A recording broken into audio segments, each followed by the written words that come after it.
강대국 호주의 자존심이 무너졌습니다. 서구의 기준이 세계의 답이라 믿어왔던 기술자가 있습니다. 그는 효율만 따지다 한국 언론에 오만한 서양 기술자로 몰리게 되었죠.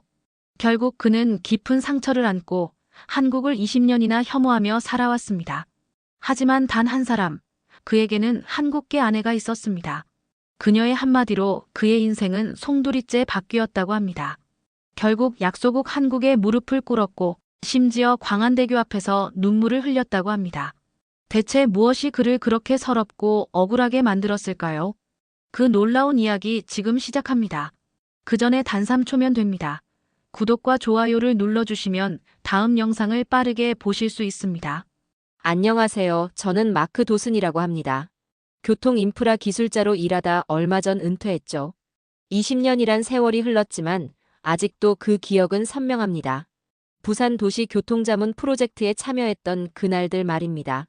당시 부산은 급격한 발전 중이었어요. 해운대 신도시 개발, 광안대교 건설, 지하철 확장 등 도시 전체가 변화의 소용돌이 속에 있었죠. 저는 호주의 선진 교통 시스템을 접목시키려는 의욕이 넘쳤습니다. 시드니 하버브리지의 교통 흐름 관리 시스템을 기반으로 한 제안서를 열정적으로 준비했지만 결과는 기각이었어요. 당신은 효율성만 생각하고 있습니다. 하지만 우리 부산은 지형과 인구 밀도가 시드니와 완전히 다릅니다. 실무진의 말에 당시 저는 이해하지 못했죠. 그저 제 전문성을 무시한다고만 생각했으니까요. 언론에서는 저를 오만한 서양인 기술자로 묘사했습니다. 그때의 상처는 깊었어요. 시간이 지나도 한국이란 나라에 대한 쓴맛이 남아 있었습니다. 그 나라 사람들은 감정에 앞서 시스템보다 자기들 방식이지. 늘 이렇게 중얼거리며 한국에 관한 이야기만 나오면 화제를 돌렸습니다. 제 아내 지영은 한국계이지만 호주에서 태어나고 자랐어요. 그녀도 저의 이런 태도에 항상 조용히 한숨만 쉬었죠. 우리 집에서는 한국 관련 채널이나 뉴스가 나오면 저는 습관적으로 리모컨을 찾았습니다. 한국 음식점 앞을 지나칠 때도 발걸음을 재촉했어요. 지영은 제가 아픔을 간직한 채 살아가는 것을 지켜보며 안타까워했습니다. 그러다 어느 날 지영이 저녁 식사 중에 문득 물었어요. 그럼 이번엔 나랑 같이 가볼래요? 제 숟가락이 그대로 멈췄습니다. 20년 동안 한 번도 가본 적 없었던 한국, 가지 않겠다고 다짐했던 그곳에 다시 가자니요. 왜 갑자기? 당신 은퇴했잖아요. 시간도 있고. 그리고 어쩌면 이번엔 다를지도 몰라요. 내가 함께 있을 테니까. 처음엔 단호히 거절했죠. 호주의 여유로운 생활과 익숙한 시스템을 떠나고 싶지 않았거든요. 하지만 저녁 내내 지영의 조용한 시선과 따뜻한 미소에 마음이 흔들렸습니다. 아내의 고향에 대한 그리움, 그리고 제가 품었던 오해를 풀고 싶은 마음이 느껴졌어요. 결국 우리는 티켓을 예약했어요. 머릿속은 복잡했죠. 과거의 기억들이 물밀듯이 밀려왔고 한편으론 불안했습니다. 다시 그 나라에 가서 옛 상처를 들춰내는 건 아닐까 하는 걱정도 들었어요. 하지만 지영과 함께라면 아마도 다를지 모른다는 희미한 기대도 있었습니다. 짐을 싸면서도 마음 한구석엔 여전히 망설임이 있었지만 아내를 위해 용기를 냈어요. 그리고 한국행 비행기에 몸을 실었죠. 인천공항에 도착했을 때 첫 느낌은 놀라움이었습니다. 20년 전과는 비교할 수 없을 정도로 발전한 모습이었죠. 수많은 해외 공항을 다녀봤지만 인천공항의 깔끔함과 효율성은 세계 최고 수준이었어요. 공항 철도는 정확히 시간에 맞춰 도착했고 자동 시스템은 완벽하게 작동했습니다. 호주 시드니 공항과는 확연히 달랐어요. 시드니에선 늘 어느 정도의 지연이 당연하게 여겨지는데 여기선 모든 것이 초 단위로 움직이는 것 같았습니다. 질서정연하게 움직이는 사람들을 보며 기술자로서 감탄했어요. 하지만 마음속엔 여전히 거리감이 있었습니다. 시스템은 좋아졌네. 짧게 내뱉은 말에 지영은 빙그레 웃었죠. 그녀는 내 손을 꼭 잡아주었습니다. 서울 시내로 들어가는 동안 창밖으로 보이는 풍경이 낯설면서도 묘하게 익숙했어요. 고층 빌딩들 사이로 빠르게 지나가는 도시의 풍경, 번쩍이는 네온 사인, 그리고 바쁘게 오가는 사람들. 20년이란 세월이 만든 변화가 곳곳에 보였습니다. 호주의 여유로운 도시 풍경과는 전혀 달랐죠. 시드니의 평화로운 저녁거리는 구시만 되면 한산해지지만 서울은 밤이 되어도 활기찼어요. 젊은이들은 여전히 거리를 활보하고 음식점과 카페는 불을 밝히고 있었습니다. 숙소에 도착해 짐을 풀고 창밖을 바라보니 밤 10시가 넘은 시간이었어요. 그런데 놀랍게도 초등학생 고학년으로 보이는 아이들. 셋이 편의점에서 간식을 사들고 즐겁게 웃으며 걸어가고 있었습니다. 부모는 보이지 않았죠. 호주에서라면 상상도 할 수 없는 광경이었어요. 시드니에서는 해가 지면 아이들은 집 안에 있어야 하고 밤거리는 한산해지거든요. 부모들은 뭐 하는 거야? 밤인데? 저도 모르게 튀어나온 말에 지영은 미소를 지었습니다. 그저 당연한 듯이 말했죠. 이게 한국이에요. 아이들도 안전하게 다닐 수 있는 곳. 그 말이 그때는 잘 이해되지 않았습니다. 호주에서 자란 제게는 밤에 아이들만 돌아다니는 모습이 위험해 보였어요. 시드니에서는 밤 10시면 거리가 거의 텅 비고 간혹 술에 취한 사람들만 보일 뿐인데 말이죠. 하지만 한국의 아이들 얼굴에 띈 웃음은 전혀 두려움이 없었습니다. 그저 즐거워 보였어요. 창가에 한참을 서서 거리를 바라보았습니다. 과거의 감정들이 여전히 머릿속을 맴돌았지만 어딘가 다른 무언가가 보이기 시작했어요. 다음 날 저녁, 지영이 야간 산책을 제안했습니다. 한국의 밤거리를 함께 걸으며 이야기를 나누고 싶다고 했죠. 처음에는 망설였어요. 호주에선 해가 지면 거리를 산책하는 문화가 거의 없거든요. 특히 시드니는 저녁이 되면 교외 지역은 고요해지고 상점가도 일찍 문을 닫습니다. 하지만 호기심이 생겼어요. 어젯밤 본 아이들의 모습이 계속 머릿속에 맴돌았거든요. 우리는 호텔 근처 한 동네를 천천히 걷기 시작했습니다. 골목길에는 작은 가게들이 여전히 문을 열고 있었고 지나가는 사람들은 서로 인사를 건네며 따뜻한 분위기를 만들고 있었죠. 시드니에서는 이웃끼리도 서로 모르고 지내는 경우가 많은데 여기선 모두가 마치 오랜 친구처럼 보였습니다. 여기선 위험해 보이질 않아. 제 말에 지영은 고개를 끄덕였습니다. 그리고 천천히 설명했죠. 여긴 다 같이 지켜보는 곳이에요. 부모 말고도 주변 모두가요. 한 골목을 지나는데 학교 앞 작은 문방구에서 초등학생들이 혼자 책과 학용품을 고르고 있었어요. 그 옆에선 할머니가 야채를 팔고 계셨는데 아이들을 자연스럽게 지켜보고 있더군요. 시드니에선 아이들이 항상 부모나 보호자와 함께 다녀야 하고 이웃이 서로의 아이를 돌보는 일은 거의 없습니다. 이런 모습에서 뭔가를 느꼈어요. 이건 단순한 치안이나 시스템의 문제가 아니었습니다. 사회적 신뢰, 그것이 제가 처음 마주한 한국의 실체였어요. 밤이 깊어가는데도 거리는 여전히 활기찼습니다. 호주에선 밤 9시만 되어도 대부분의 상점이 문을 닫고 거리가 한산해지는데 여기선 정반대였어요. 작은 포장마차에서는 어르신들이 소주잔을 기울이고 있었고 청소년들은 학원에서 나와 군것질을 하며 집으로 향하고 있었습니다. 어딜 봐도 두려움이나 긴장감은 느껴지지 않았죠. 그저 자연스러운 일상의 모습이었어요. 설계로는 이런 걸 만들 수 없는데 혼잣말처럼 중얼거렸습니다.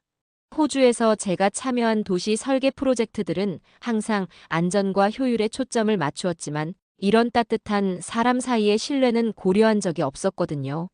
지영은 제 팔을 꼭 끌어안았죠. 그녀의 눈빛에서 이제 조금 이해하나요? 라는 메시지가 읽혔습니다. 우리는 한참을 더 걸었어요. 제 마음속에선 뭔가가 조금씩 풀리고 있었습니다.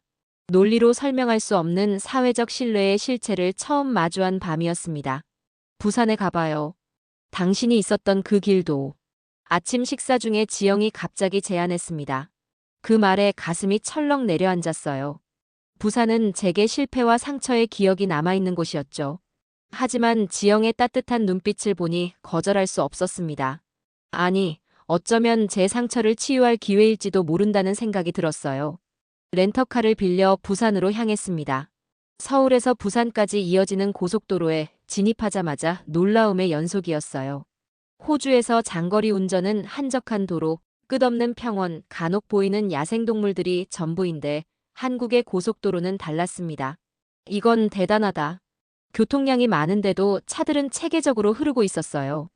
인터체인지 구조는 복잡한 지형을 고려해 정밀하게 설계되어 있었고 톨게이트는 하이패스 시스템으로 정차 없이 통과했습니다. 호주의 톨게이트는 아직도 정차에서 카드를 꽂거나 현금을 내는 경우가 많은데 말이죠. 가장 인상적이었던 건 터널이었어요.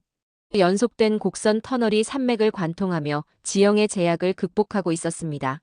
20년 전 제가 제안했던 것보다 훨씬 더 진보된 모습이었어요. 이건 내가 냈던 설계보다 훨씬 더 진보했는데, 고속도로 휴게소에 들렀을 때는 또 다른 놀라움이 기다리고 있었습니다. 호주의 휴게소는 대부분 간단한 카페와 주유소, 화장실 정도만 있는 데에 비해 이곳은 마치 작은 쇼핑몰 같았어요. 각종 음식점, 편의점, 심지어 작은 슈퍼마켓까지 있었습니다. 화장실은 깨끗하고 현대적이었죠. 이런 휴게소는 호주에서도 본 적이 없어. 지영은 웃으며 운전에 집중했습니다. 고속도로를 달리는 동안 창밖으로 보이는 한국의 풍경은 제 마음을 차분하게 만들었어요. 푸른 산과 깔끔하게 정돈된 농촌 마을들, 그리고 중간중간 보이는 현대적인 도시의 모습. 이 모든 것이 조화롭게 어우러져 있었습니다. 호주의 널찍한 들판과 한적한 마을과는 전혀 다른 풍경이었어요. 지금 생각해보면 그때 내 제안이 너무 서구적이었던 건지도 몰라. 처음으로 제 자신을 돌아보는 말이 나왔습니다. 호주에서 성공했던 설계 방식을 그대로 적용하려 했던 제 고집이 떠올랐어요. 지영은 잠시 시선을 돌려 저를 바라보더니 다시 앞을 보았죠. 그녀의 입가에는 작은 미소가 맺혀 있었어요. 부산으로 가는 길, 과거의 상처를 안고 달리는 고속도로 위에서 저는 조금씩 마음의 문을 열기 시작했습니다. 고속도로 중간에 있는 휴게소에 들렀습니다. 한국의 휴게소는 20년 전과 완전히 달라져 있었어요. 사람들의 동선까지 고려한 공간 설계, 남녀 화장실 분리 방식, 다양한 음식점의 배치까지 모든 것이 효율적으로 계산된 구조였습니다. 특히 인상적이었던 건 휴게소 음식의 퀄리티였어요. 호주의 고속도로 휴게소에서는 기대하기 어려운 수준의 다양한 음식들이 제공되고 있었습니다. 육개장, 비빔밥, 돈가스 같은 한식부터 패스트푸드까지 마치 도심의 푸드코트 같았죠. 이런 휴게소라면 일부러 찾아올 만하겠는데. 제 말에 지영은 고구마 말랭이를 사들고 와 제게 건넸습니다. 그리고 자연스럽게 말했죠. 나 어릴 땐 여기가 고구마 말랭이 성지였어요. 그 소박한 말 한마디에 저도 모르게 웃음이 나왔습니다. 시드니에서의 우리 생활은 항상 효율과 편의를 추구했지만 이런 소소한 추억이나 정서적 연결은 부족했던 것 같아요.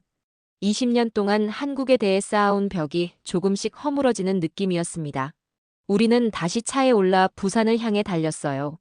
창밖으로 펼쳐지는 풍경은 점점 더 바다에 가까워졌고 마침내 광안리에 도착했죠. 20년 전과는 완전히 달라진 도시 풍경이 펼쳐졌습니다.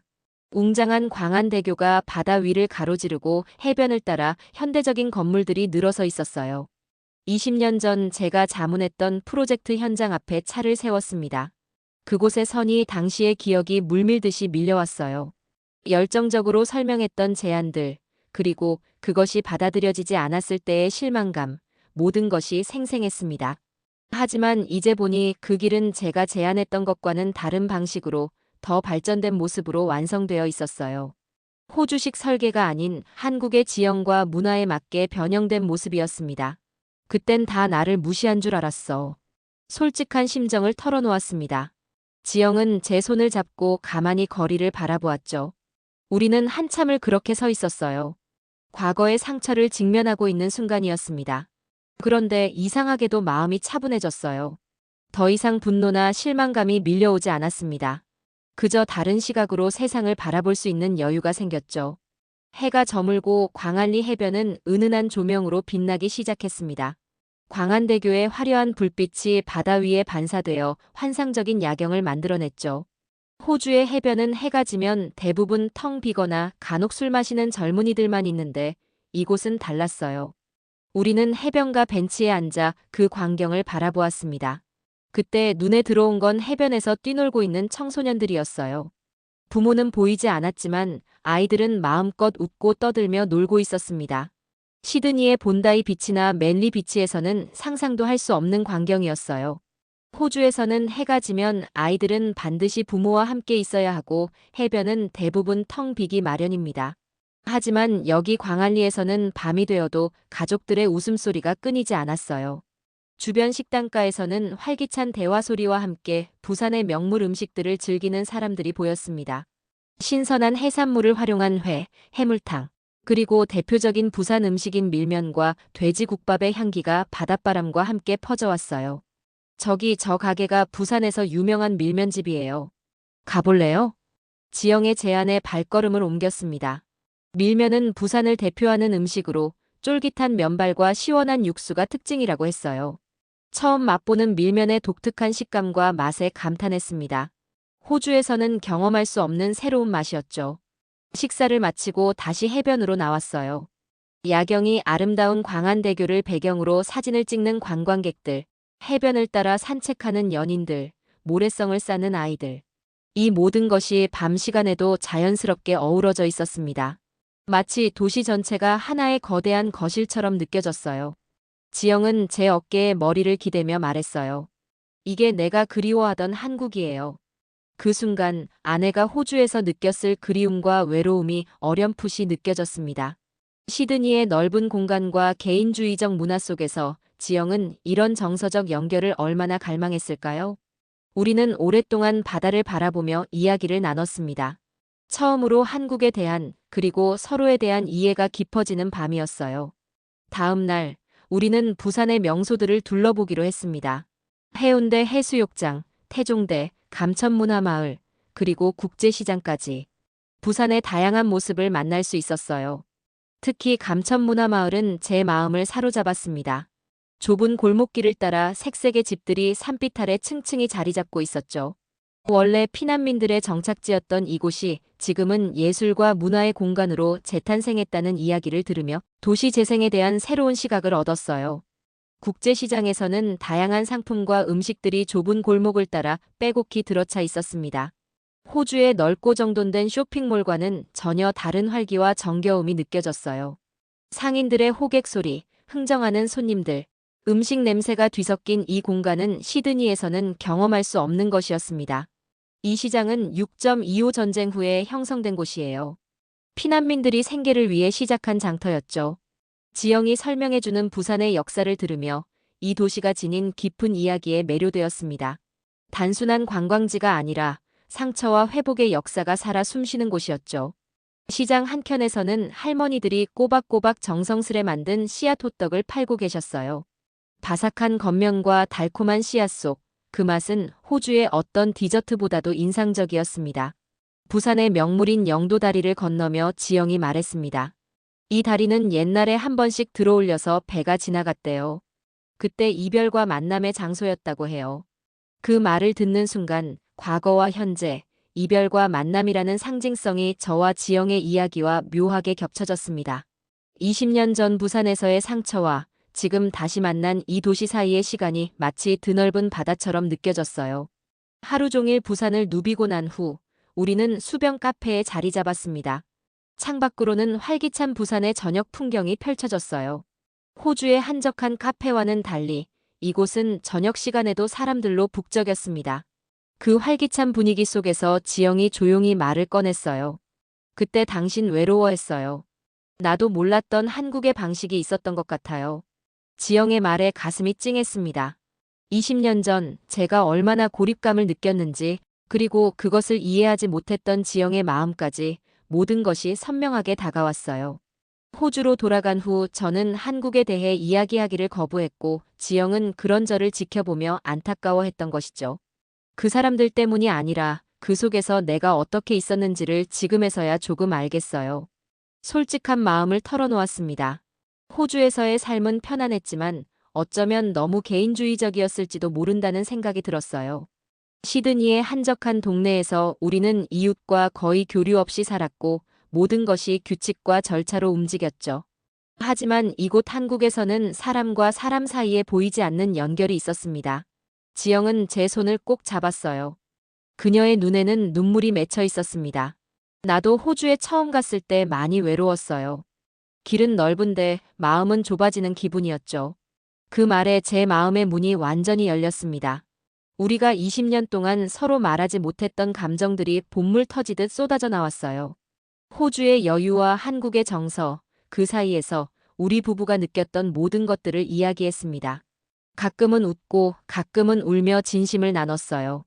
테이블 위에는 부산의 대표 음식인 동래파전과 부산의 전통주 동동주가 놓여 있었습니다. 바삭하면서도 부드러운 파전의 식감과 새콤달콤한 동동주의 맛이 우리의 대화에 더해져 그 순간을 더욱 특별하게 만들었어요. 이제 돌아가면 우리 집에도 이런 따뜻함을 만들어 볼까요? 지영의 제안에 저는 고개를 끄덕였습니다. 호주의 시스템적 편안함과 한국의 정서적 따뜻함, 두 가지를 모두 품은 우리만의 공간을 만들고 싶었어요. 그것은 기술자로서의 저와 한국인으로서의 지영이 진정으로 하나 되는 시작점이 될 것 같았습니다. 다음 날 부산을 떠나기 전 우리는 태종대에 올랐습니다. 푸른 바다와 하늘이 만나는 수평선을 바라보며 저는 20년 동안 품었던 오해와 편견을 모두 바다에 던져버리기로 했어요. 태종대의 맑은 공기를 깊이 들이마시며 지영에게 말했습니다.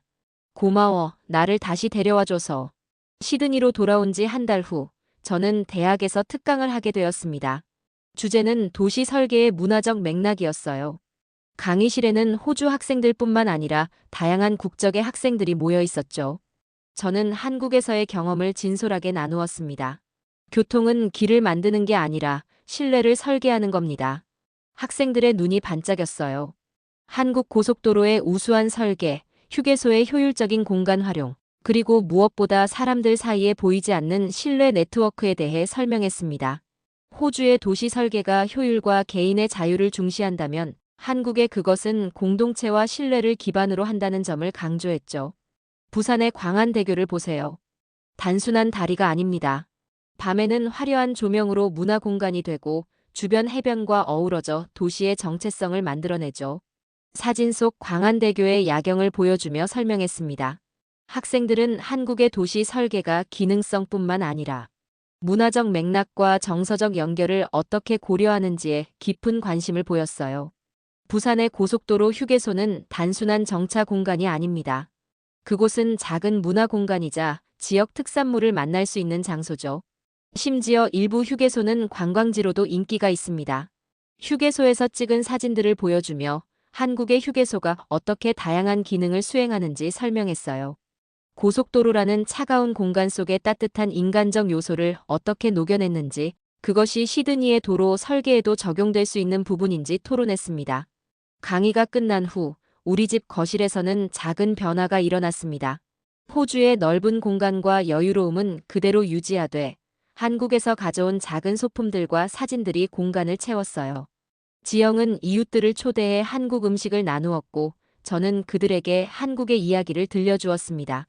시드니의 한적한 우리 동네에 작은 변화가 시작된 거죠. 시드니의 한적한 우리 동네에 작은 변화가 시작된 거죠. 주말마다 집 앞 공원에서 이웃들과 바비큐 파티를 열기 시작했어요. 처음엔 낯설어 하던 이웃들도 점차 우리의 작은 공동체에 익숙해졌습니다. 시드니에서는 흔치 않은 일이었죠. 보통은 각자의 집에서 프라이버시를 지키며 살아가는 것이 호주식 생활 방식이니까요. 직장에서도 변화가 있었습니다. 은퇴했지만 가끔 자문일을 하는데 최근 맡은 프로젝트에서 저는 한국에서 배운 경험을 적용해 보기로 했어요. 시드니 서부의 새로운 주거단지 설계의 공동체 공간이라는 개념을 도입한 거예요. 넓은 잔디밭 사이에 사람들이 자연스럽게 모일 수 있는 작은 광장과 벤치를 배치했죠. 처음에는 의아해하던 동료들도 설계안을 자세히 보더니 흥미로워했어요. 이건 뭔가 다른데요? 유럽 스타일인가요? 한국에서 배운 거예요. 사람과 사람이 자연스럽게 만나는 공간입니다. 제 설명에 동료들은 호기심 어린 질문을 쏟아냈습니다. 저는 한국의 도시 설계, 특히 부산의 사례를 자세히 설명했어요. 해안가를 따라 만들어진 다양한 공간들, 산비탈을 활용한 감천문화 마을, 그리고 낡은 시장을 활기찬 문화공간으로 재탄생시킨 국제시장의 사례까지. 동료들은 이런 접근 방식이 호주의 도시 설계에도 적용될 수 있다는데 동의했습니다. 프로젝트가 승인되었고 첫 삽을 뜨는 날 저는 남다른 감회에 젖었어요. 20년 전 부산에서 거절당했던 제안이 이제는 제 고향 시드니에서 새로운 형태로 빛을 보게 된 것이니까요. 물론 그때의 제안 그대로가 아니라 한국의 경험과 호주의 환경을 조화시킨 새로운 형태였습니다. 벽에는 새로운 가족 사진이 걸렸어요. 광안리 해변에서 손을 잡고 있는 저와 지영의 모습이었습니다. 배경에는 아이들이 야경 속에서 뛰노는 모습이 담겨 있었죠. 그 사진을 볼 때마다 가슴이 따뜻해졌습니다. 지영은 부산에서 가져온 동네파전 레시피로 요리를 만들기 시작했고, 저는 한국어 앱으로 조금씩 공부하기 시작했습니다. 우리 집에는 이제 두 문화가 자연스럽게 공존했어요. 호주의 여유로움과 한국의 정감 어린 따뜻함이 하나가 된 공간이었죠. 사람을 믿는 나라. 그게 제가 놓쳤던 설계의 시작이었습니다. 창밖으로는 호주의 평화로운 저녁이 내려앉고 있었습니다. 한국과는 다른 고요함이 있었지만 이제 우리 집 안에는 한국의 따뜻함도 함께했어요. 두 문화의 좋은 점을 모두 담은 우리만의 공간. 그것이 제가 진정으로 원했던 설계였습니다. 이제 저는 한국과 호주 두 나라의 다리가 되어 더 나은 도시를 꿈꾸고 있어요. 밤에도 아이들이 웃을 수 있는 그런 도시를 말이죠. 그리고 내년 봄, 우리는 다시 한국을 방문할 계획을 세웠습니다. 이번엔 제주도와 경주를 여행하기로 했어요. 한국의 자연과 역사를 더 깊이 만나고 싶었거든요. 그리고 무엇보다 이번엔 두려움이나 편견 없이 열린 마음으로 여행을 준비하고 있습니다. 때로는 가장 아픈 상처를 준 곳에서 가장 큰 치유를 얻기도 하나 봅니다. 부산은 제게 그런 곳이 되었어요. 상처의 도시에서 치유의 도시로, 오해의 땅에서 이해의 땅으로 바뀐 그곳을 앞으로도 자주 찾을 것 같습니다. 한국을 다시 돌아볼 수 있었던 좋은 기회였네요. 참 다행입니다. 오늘의 사연도 좋으셨다면 구독과 좋아요로 응원해주세요. 그럼 내일 더 좋은 영상으로 돌아오겠습니다. 감사합니다.